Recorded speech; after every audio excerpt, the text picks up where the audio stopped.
رسالت مآب علیہ السلام کے دادا جان حضرت شیبۃ الحمد عبد المطلب حضور پاک کے دادا ہیں۔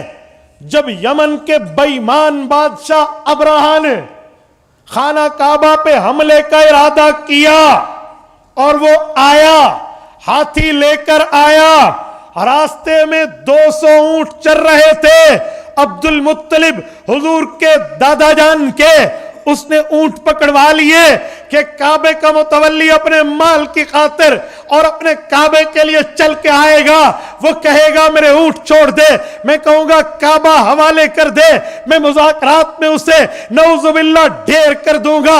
لیکن ابرہہ بے ایمان کو نہیں پتا تھا وہ عبد المطلب محمد مصطفیٰ کے دادا جان ہیں۔ 200 اونٹ پکڑے، چور بنا، غاصب بنا۔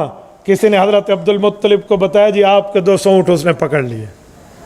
امام سہیلی روض الانف میں فرماتے ہیں حضرت عبد المطلب اپنے لشکر کے ساتھ اس کے پاس گئے، وہ تخت پر بیٹھا تھا ابرہہ، مکہ سے باہر اپنا تخت لگا کر۔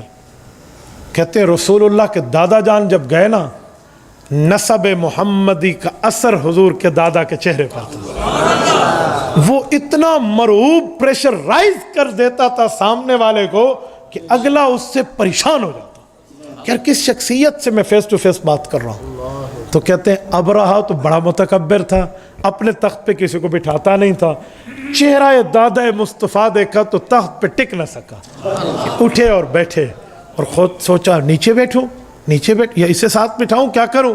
کہا یہ اترا، خود بھی نیچے بیٹھا اور انہیں بھی اپنے ساتھ بٹھا لیا۔ آپ کیسے آئے؟ کہا جی میرے 200 اونٹ تو نے پکڑے ہیں۔ شرم نہیں آتی؟ خود کو بادشاہ کہتے ہیں اور لوگوں کے چوریاں کرتے۔ وہ کہنے لگا پھر کیا؟ کہا جی مجھے میرا مال چاہیے۔ بادشاہ نے کہا جی دے دیں انہیں 200 اونٹ، دے دیے، اور کہا ایک بات کہوں؟ کہا جی کہو۔ کہا جتنی قدر آپ کی میری آنکھ میں تھی نا وہ ختم ہو گئی۔ کہ کیوں؟ کہا میری آنکھ میں قدر تھی، تو اپنے کعبے کی بات کرے گا، تو اپنے مال کی بات کر رہا ہے، تو کعبہ شریف کی فکر نہیں ہے۔ انہوں نے کہا اے انا رب الابل وللبیت ربہ، میں اونٹوں کا مالک ہوں، میں اپنی چیز لینے آیا ہوں، جا کعبے میں، اللہ تجھ سے اس کا مالک ہے، وہ نبٹ لے گا۔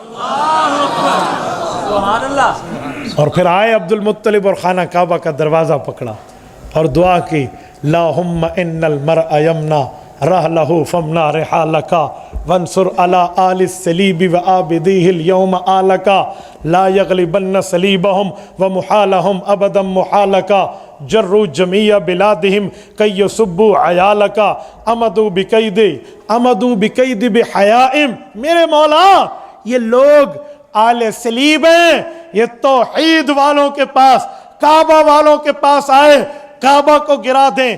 اللہ صاحب گھر اپنے گھر کی حفاظت کرتا ہے، جتنی ہماری طاقت ہم نے کر لی، ہم آپ کا گھر آپ کے حوالے کر رہے ہیں تو دشمن سے نمٹ لینا۔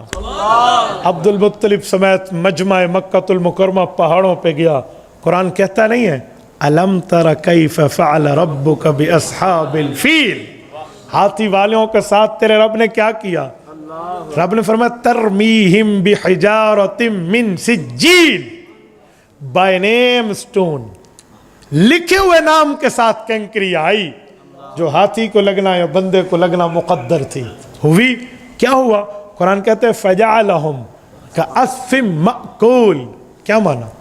کعصف مأکول کا مطلب جب کوئی بندہ لقمہ چبائے نا اور لقمہ چبا کے کھانے لگے، حلق سے پہلے اس کو محسوس ہو کہ اندر کوئی کانٹا ہے یا کوئی ہڈی ہے، تو بندہ لقمہ اگل دیتا ہے۔ تو قرآن کہتا ہے کہ کعصف مأکول، یہ چبائے ہوئے لقمے کی طرح برباد ہو گئے۔ لیکن اس پوری خلاصے میں بات کیا ہے کہ حضور پاک کے نسب کا اثر حضور پاک کے دادا کے چہرے پہ تھا، یہ کافر اپنی جگہ ٹک نہ سکا۔ تو آمد مصطفیٰ سے قبل آمد مصطفیٰ ہے، رسول اللہ کے چرچے ہیں، رسول اللہ کے تذکرے ہیں۔